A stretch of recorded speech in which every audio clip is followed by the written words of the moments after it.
80% of the Arabs living in this area, in other words, my neighbors, only a few hundred meters from my house, think that what Hamas did on October 7th was fine.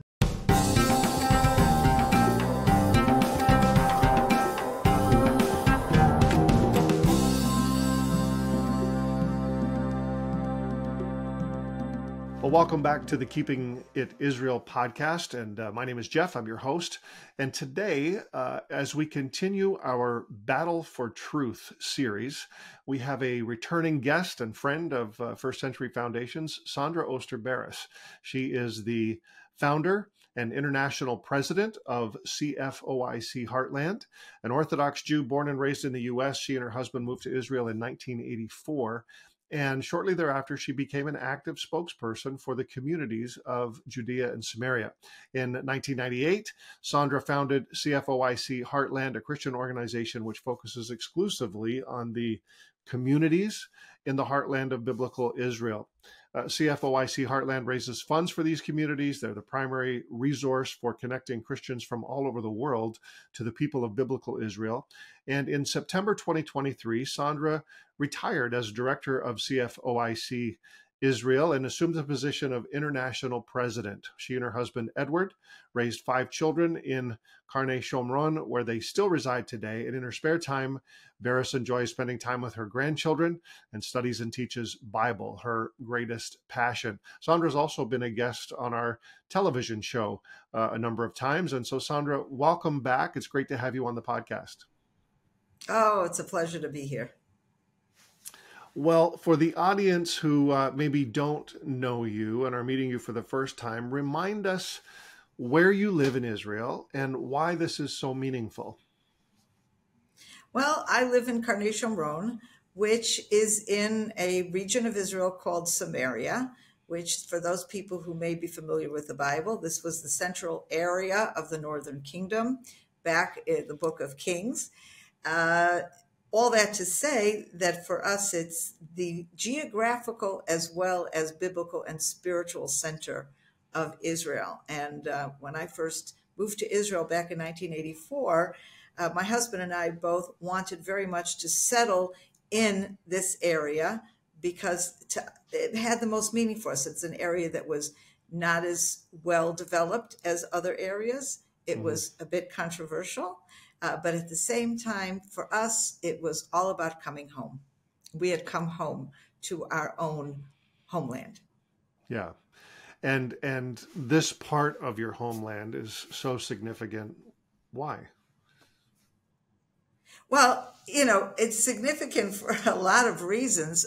Biblically, as I mentioned, it really was the center of Israel throughout the biblical period.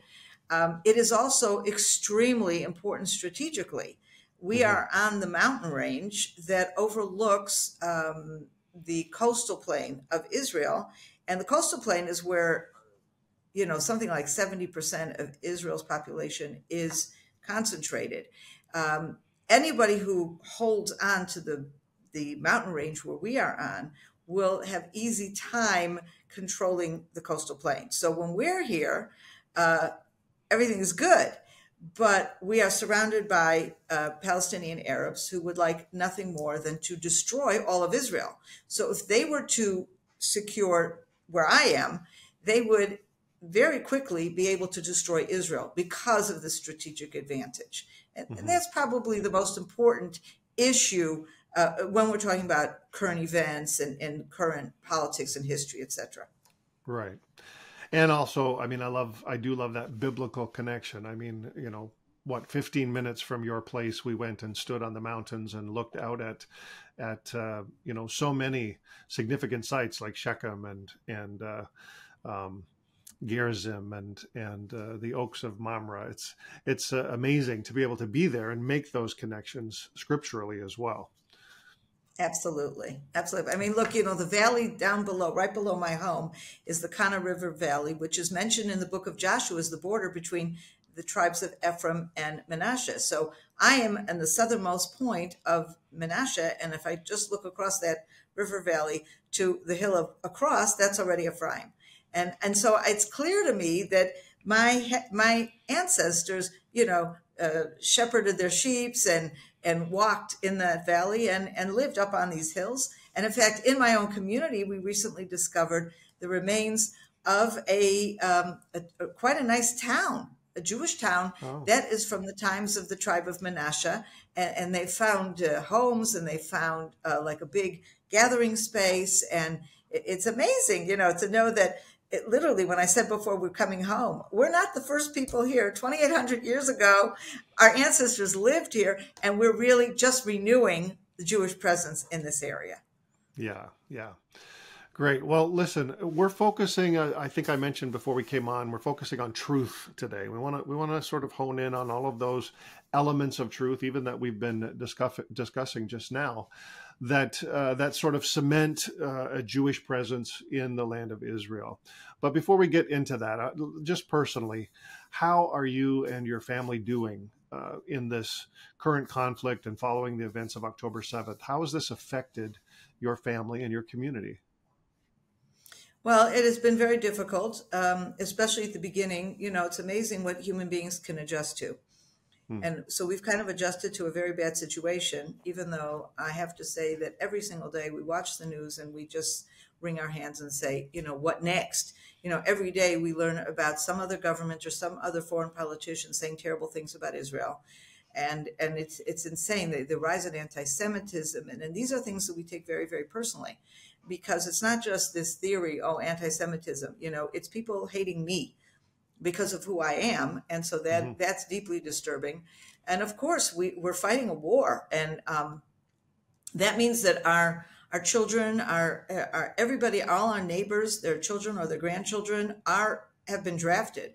Hmm. Now, right now, things have eased up a little bit. A lot of the soldiers who were called up for the reserves on October 7th have in the last couple of weeks been released from active duty. They're already being told they're going to be called back either in a month, in a few months, or whatever. I have one son that was in Gaza, was drafted on October 7th, and then he was in different parts of the country, and for the last 2 months he was in Gaza. So of course that Oh, was very worrisome. yeah. You don't know, and it's very, very scary. And thank God he was released last week, already told he's coming back in August, Hmm. and that can change also. And I still have a son and a son-in-law who are in reserves. Um, and as far as our family, my nephew fell in battle in Gaza about 6 weeks ago. And so that's the So sorry. closest that we have come, and that's very close. It Hmm. was a terrible, terrible thing. A 24-year-old young man who was just starting his life. He had just Wow. gotten out of the army, active duty, about just over a year ago. Spent time traveling and having a good time, and then comes back. He was actually in the States and Hmm. on his travels, and Yeah. just hopped on the next plane he could get and came back to fight. And he didn't survive, and it's a very difficult time. Yeah. Well, I am so sorry to hear that. And, we are standing with Israel as Christians in this part of the world. And we also know many people in Israel because we've been back and forth so much and have been following this very closely. And, people need to understand that this affects everybody in Israel. There's not one person that is not either related to someone or knows someone. Probably everybody is related to someone who's serving or has been serving since October 7th, and so we do stand with you, and very, very sorry for your loss. Um, we want to talk about truth, as I mentioned, and part of the battle that's going on in the world right now is this battle of misinformation, of outright lies that are being told about Israel, about the situation, about what's happening. And sadly, people are buying into this. It's to me, it's almost insanity that anyone can listen to some of what's happening and believe it. But we want to focus on the truth element. And so let's jump right in and let's talk about the area where you live. We hear the term settlers these days. What does the word settler imply as far as this context in Israel and in Judea and Samaria? And why do you refer to yourself as such? It's an important distinction we need to make, I think. Okay, first of all, I would like to qualify that and say we do not refer to ourselves as settlers.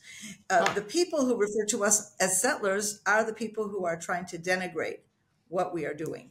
We look at ourselves as Israelis who live in a part of the country called Judea and Samaria.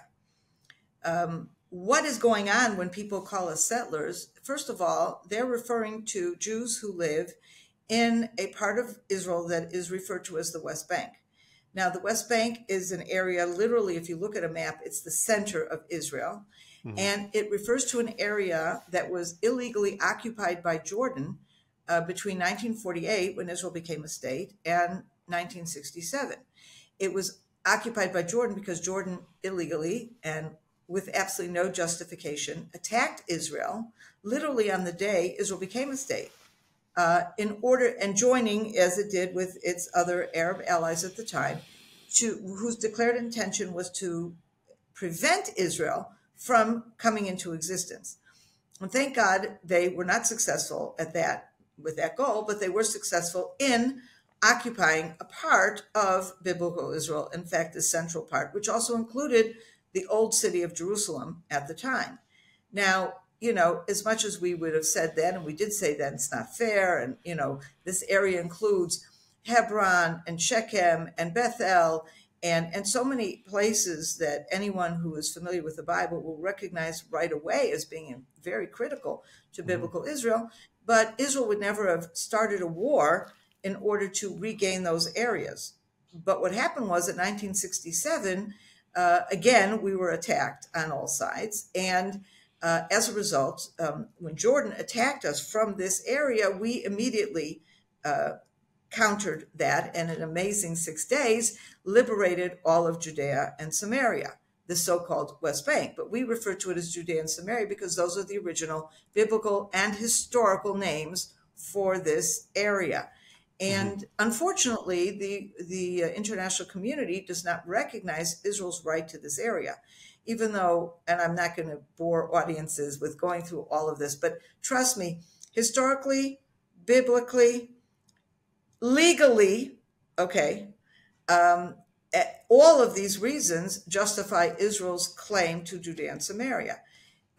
So that's where I live, okay? So in an attempt to delegitimize Israel's claim to the so-called West Bank, or as we call it, Judea and Samaria, they have labeled the communities that we have built here settlements, because that's the same word that is used by, or was used by colonial empires when they would go in. For example, when the British was occupying, colonizing India, when they had an enclave that was only for the British and they wouldn't let any Indians live there, they called that a British settlement. So they have taken that word and applied it to us to imply we are a colonial power that is illegally settling a land that is not ours. Now, for us, it's very interesting, though, because in Hebrew, there's a word that we do use, which also means settle, but in a different way. In other words, we say we are coming to settle the land as in the meaning of develop the land, to take possession of the land, to cultivate the land, to build homes and live in the land. But it has, in Hebrew, has absolutely no colonial overtones. And so when you're talking about the truth, very often just the very use of certain words can create impressions that are really very distorting and false. Okay, we are not an illegal occupier of a foreign land. We have come home to live and develop our own land. And I would just add one more thing. There's very often this accusation against Israel that we have come in and we want nothing more than to throw out all of the Arabs who are living here. And that is certainly not the case. We wish that our Arab neighbors would accept our presence here and want to live in peace with us. today that's more difficult than ever Hmm. because given what happened on October 7th, um, first of all, the Palestinian Authority has not yet condemned it as a horrific terrorist attack, but surveys shown that something like 80% of the Arabs living in this area, in other words, my neighbors, only a few hundred meters from my house, think that what Hamas did on October 7th was fine, was great. They Yeah. laud it. And so how are we going to live together like this? I don't know. Yeah. And it's important to point out, I think, we did this on another podcast, that those statistics actually come from Arab pollsters, I think in Ramallah, that what's the word, initiated this survey, and Survey, right. and those stats come from that source, not from an Israeli source. And I think that's important to understand as well. Um, it gives more credibility, I think, to the accuracy of the stats in terms of Arabs talking to Arabs, and it's troubling. It's very troubling for me. Now, I want to hone in on something you said, and thanks for clarifying that you do not refer to yourself as settlers. I think that's important for people to understand, and then also that Israel has not kicked the Arabs out of Judea and Samaria. As a matter of fact, there are lots of Arab communities that are still there, and you live side by side. It's important for people to know that. Absolutely. Yeah. Living side by side. And I would say that many Arabs who live here in Judea and Samaria until October 7th were gainfully employed and doing very well financially, working either in Israel proper or in the neighboring communities like where I am, Hmm. and making 3 to 4 times what they would make if they would be working for Arab companies in their own town. So they really did well. The population has grown in the past 50 years. So, every objective measure points to the fact that they have done well, living here.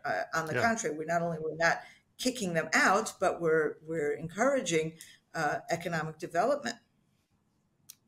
Very important. And I think that, too, I've driven through these areas, many parts of these areas, and I can say that, you use the term development, that visibly you can pick out Jewish communities as compared to Arab communities, because they are thriving. There is, beautiful plants and flowers and trees, and the area is clean, as opposed to some of the other communities that are visibly kind of run down, garbage everywhere, and it's a sad thing to see. But you truly are. I think the Jewish communities truly are developing that part of the country.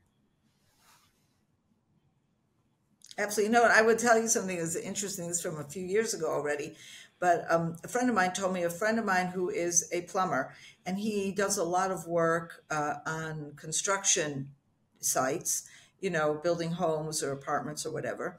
And very often that puts him in contact with Arabs, Palestinian Arabs, who he's working with side by side in various aspects of the project.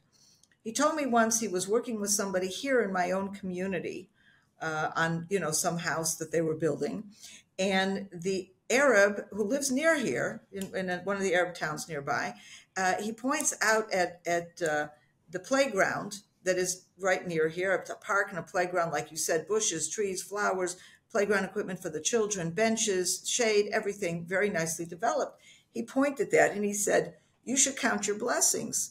My friend said to him, "Why?" He says, "Look how beautiful this park is." I said, "Okay." I did. My friend said, "Okay, yeah, it's very nice." He says, "You don't understand." He says, "I am a citizen of the Palestinian Authority. And since they've taken over, they haven't planted a single tree. They haven't developed a single park. And they haven't done anything to improve the lives of me, the ordinary Palestinian Arab who lives here. I deserve these services, and they don't give it to us. And I wish they would learn from you, the Israelis, how to service your needs. Hmm. And I thought that was a very revealing comment. And we know this by looking at the budgets and the money, the infamous pay for slay policy. The Palestinian Authority pays enormous amounts of money to support the families of terrorists. And it's not just like supporting poor people because maybe the breadwinner is away. They're giving them very generous sums of money as a reward, as saying, we are thrilled that you have gone out and tried or have actually killed Jews. And this is where they're putting their money, as opposed to putting their money into developing their own areas, which they are totally free to do. They run those areas, but they are not doing it because it doesn't matter to them. Yeah. Well, there's another element of truth that people need to hear. Now, you mentioned some terms. You mentioned West Bank. I think another term that's often used is occupied territories. And tell us why it's so important that we shouldn't use these terms. If we want to stand with Israel, we need to refer to it as Judea and Samaria. Tell us why that's important. Okay, so first let's talk about what these terms mean and where they came from. The West Bank, that's a term that was first assigned to this area by Jordan. We mentioned that Jordan illegally occupied this area from 1948 to 1967 as a result of a war that it in fact initiated. It was the aggressor in a war and then illegally occupied and annexed this area. And that annexation, by the way, was never recognized anywhere in the world except for by Great Britain and Pakistan. Even the rest of the Arab countries did not recognize Jordanian annexation of this area. When Jordan called it the West Bank, it was actually interesting. Before Israel became a state, Jordan was referred to as Transjordan, which is an English translation of the biblical term across the Jordan. And as you well know, the Jordan River would divide two parts of what was biblical Israel, east of the Jordan and west of the Jordan. And very often, the part east of the Jordan would be called across the Jordan, which is Transjordan. So that was the original name that the British gave to the state, and that was its name. After Israel became a state and after the War of Independence, Jordan then seized this area to the west of the Jordan. So the name Transjordan was no longer appropriate, so they abandoned that name and called themselves Jordan. Jordan made up of two sections, the East Bank, which is Jordan as we know it today, and the West Bank, which is this area in west of the Jordan that they had occupied. So if anything, the word West Bank refers to Jordan's claim to the land, which even today Jordan has repudiated. It refers to the annexation of an area and making it part of Jordan that even the entire international community and almost all of the Arab nations rejected. So the name it just doesn't make sense. It's an anachronism, and it doesn't fit any situation we have today. Now, the reason that the Arab world and following the Arab world, the international community doesn't like to use the word Judea and Samaria, which is the accurate name, the historical name. You go to ancient documents, this is the name you're going to see, because let's take the word Judea, for example. Judea refers to the area that's Jerusalem and south of Jerusalem. That is the name because it was the area of the biblical tribe of Judah. Now, today, a Jew, the word Jew, comes from Judah, Judea. That's the source of the name. So if they were to recognize the name Judea, they would be hard-pressed to then say, oh, Judea doesn't belong to the Jews, because the very name itself indicates that this is the original biblical land or historical land of the Jews. So that's part of what's going on here. By using West Bank, you are confirming a claim that no longer exists. But maybe now that claim is, the truth of the matter is the Palestinians want to call the area Palestine. Okay. And that takes us to what the occupied territories, people refer to it OPT, occupied Palestinian territories, because what they are saying is that it is all Palestine. Palestine, by definition, is Arab. And therefore, any part of Palestine that is now controlled by Israel is occupied territory. Now, one of the things that you may notice, whereas the international community, for the most part, recognized Israel's right to exist in areas other than in Judea and Samaria, to the north, west, and south of Judea and Samaria, the Arab world considers with the exception of the few countries who have signed peace treaties with Israel, the rest of the Arab world, and certainly the Palestinians, when they refer to occupied Palestinian territory, they are referring to all of Israel today, including Judea and Samaria, because for them it is all Palestine and it is all being illegally occupied by Israel. So again, this is a term that's feeding into a very anti-Semitic, anti-Israel narrative that is not something that we want to be supporting. Let's go back to the original accurate geographical terms, Judea and Samaria.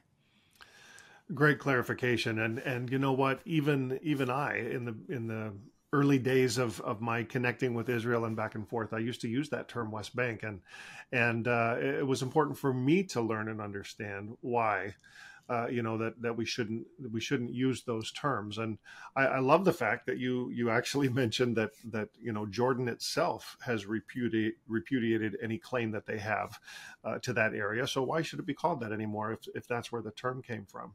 And again, we're pointing out truth here. So we've talked about some of the modern legal implications regarding what's happened in that area of Judea and Samaria, and how that in 67 it was regained, by Israel.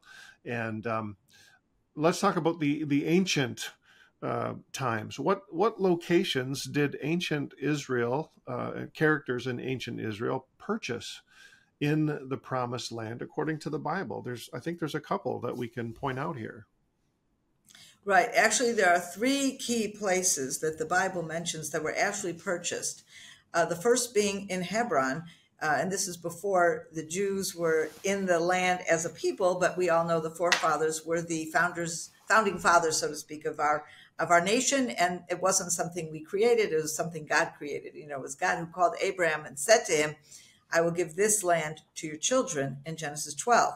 So Abraham comes to the land, and then Sarah dies, and he needs a place to bury her, and he's considered a stranger in the land, and he wants to bury her in Hebron, which is where he's living.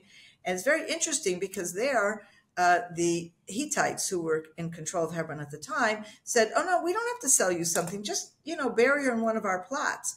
And it's very important to Abraham that he actually gain a legal foothold in the land, and so he insists on buying this tomb, this cave, the Machpelah cave, and the field surrounding it, and he pays 400 pieces of silver for it. So it's a very, very valuable purchase at that time, and so that's the first purchase there. The second purchase is Jacob. When he comes back from Laban, he is actually in the area of Shechem, and there he purchases an area, a piece of property. And it's interesting, but we have a place there just outside of Shechem, or near at the edge of Shechem today, that is where Joseph is buried. There's a tomb there, and it's called Joseph's tomb. And Joseph, if you'll recall, asks his brothers to make sure he is buried, and it's a few hundred years later, but when Moses leaves Egypt, he makes sure to bring Joseph's bones with him and buries him there. And our tradition is that he buried it there in that very same field, and that's the same plot of land where Jacob purchased originally. So that's the second purchase. And the third purchase, of course, is King David. And here we already have a purchase that is undertaken by the king of Israel. And at the time, Jerusalem was still a Jebusite enclave there.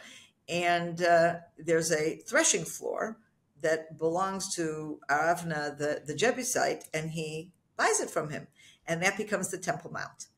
So here we are, three places that we actually purchased.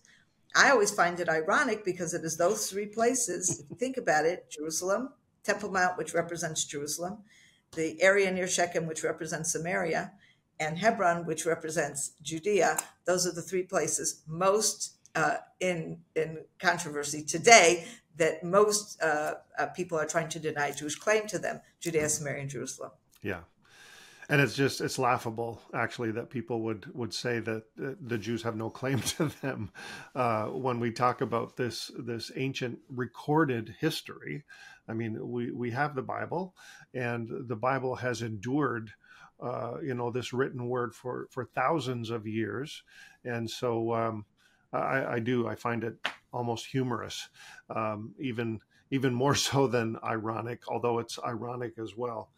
So in light of all this, Sandra, we've talked about the ancient, we've talked about the modern. Would you say that the Jewish people have had a fairly continuous presence in the land of Israel? What's the truth about that? Okay, so it seems that historians say and find evidence of the fact that there were always Jews in Israel. But I can tell you there were definitely times where there were very few Jews in Israel. Mm-hmm. In fact, there were hundreds of years where there were very few Jews in Israel. But what was the reason?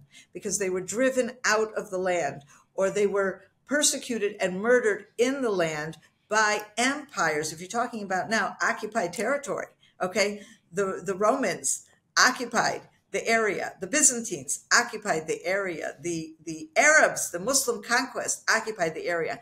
And as each wave of occupation came through, they waged their own battle against the Jewish residents, often driving them out, persecuting, forcing conversions, and all kinds of other things. So that brings us into the beginning of the 19th century, where until that point, there really was a very small Jewish presence here, but that begins to grow beginning in the 19th century. And of course, with the Zionist movement at the end of the 19th century, the beginning of the 20th century, the population of Israel begins to grow, not without obstacles all along the way.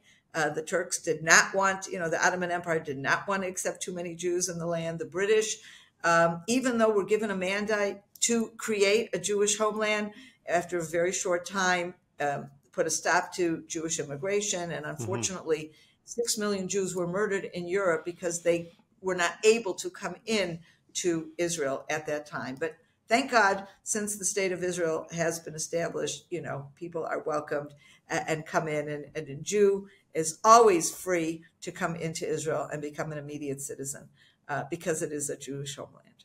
Yeah. Here's another question. I just thought of this as you were talking. Well, first, what are some of the oldest Jewish communities in Israel that you can point to? I mean, we've talked about a few of them. It's very interesting. There's a number of, the Bible is our best record of ancient, biblical era Jewish places. So very often you will find some place in Israel, and I'm not even talking about an archaeological site. Let's say there are a number of places that the Arabs themselves preserved the original biblical name. And that's how we know where it is. So I'll give you an example. Okay, it's not that well known, but in the book of Samuel, the very end of 1 Samuel, there's a story about David doing battle with Amalekites, okay? And as a result, taking spoils from that battle and then dividing them out amongst the various elders of Judah throughout the territory of Judah. And it mentions a few cities. One of the cities mentioned there is Eshtemoa. Okay, and Eshtemoa is also mentioned in the book of Joshua. It is a known city from the very first moment when the children of Israel entered the land of Israel. Okay, Now there's an Arab town in the area south of Hebron called Samoa. And it is fairly clear that Samoa is an Arab version of the name Eshtemoa from the Bible. And in fact, a number of decades ago, an archaeologist went into Samoa and discovered the remains of a synagogue. Now, the synagogue itself dates back to the Byzantine era, when there were a number of Jewish communities in that area south of Hebron. And then underneath that synagogue, discovered a pot of silver, okay? A pot of silver, that pot and the silver itself dating back to King David's time. Wow. So here we have, okay, it's like every time I think about it, it gives me, and by the way, this pot of silver is in a museum in Kiryat Arba near Hebron. Anybody who wants, I can take you to see that pot of silver. But imagine this, you have this Jewish community from way back then that we have found in modern day Arab Samoa, evidence of this Jewish history taking us up until the Arab conquest, essentially. It's amazing. It's amazing. Now, the other question I wanted to ask, and I mean, obviously, the land of Israel in the Hebrew Bible is extremely important. There's sort of two things. A covenant, God makes a covenant with people, the Jewish people, the children of Israel. He makes a covenant regarding the land. And so it's extremely important. And this is the question I want to ask. Has there, we talked about a continuous Jewish presence in Israel. Has there ever been a time when Jews anywhere in the world have not considered Jerusalem and Israel their homeland? No, not at all. I could tell you that, the great exile, that went on for almost 2,000 years, when the Romans exiled most of the Jews from Israel out around the world and also, east, west, wherever. From that time, this is when the temple was destroyed in the first century. So missing the type of worship that was temple centered at that point, our sages developed certain written prayers that would remind us of Jerusalem, would remind us of the original service in the temple and other things. And in that prayer, it says, we turn to God and we ask him to gather us up from the four corners of the earth and bring us back to Jerusalem, bring us back to Zion, enable us to rebuild the temple and to gather once again as an independent nation in the land of Israel. Now, this prayer was written 2,000 years ago, and it's a prayer that is said by Jews since then until today, 3 times a day, every single day, without interruption. And you will find Jews that were in Yemen or in Africa or were in America or in Europe or in Russia, wherever they were, they all say the same prayer. So it's cemented as part of identity. Yeah.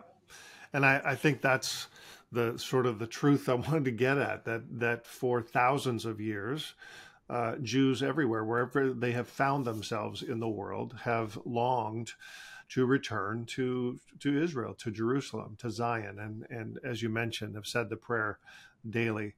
Sandra, this has been really insightful, I think, for us and for all who are listening and watching this interview. We really appreciate you bringing some clarity around the truth around Judea and Samaria, and we want you to know that we stand with you. We stand with Israel in this conflict and in these days, and I actually look forward to getting back to the country in a couple of weeks. Before we sign off, though, tell us, how can our audience get more connected to the heartland of Israel and learn more about some of these things that you've been sharing with us? Well, we have a website, cfoic.com, and CFOIC stands for Christian Friends of Israeli Communities. We are what our name suggests, and that makes it easy to remember the website. And certainly contact us through the website. If you are interested in providing practical support for the needs in the communities, easily to do that through the website. Send me an email through that website, and I'd love to hear from you. We, as you can imagine, are particularly concerned right now about the security needs in Judea and Samaria because the hostility of Arabs in Gaza has spread over to this area as well. So there's a huge need for making sure people are safe, and this is something we're extremely involved with. So if you want to get more involved, if you want to learn more, if you want to provide financial support, get on our website, contact me, and we'll find the right fit for you. Excellent. Well, thank you again, Sandra. And if you're watching, listening, I do encourage you to connect with CFOIC. And we just are so appreciative of your time today, and continue to pray God's blessing and protection over you. Thank you, Jeff. Thank you so much. Thanks for watching. You can listen to this entire podcast on your favorite audio podcast platform. Find the link below. And while you're at it, don't forget to click subscribe and follow us on Facebook so you can stay connected to First Century Foundations.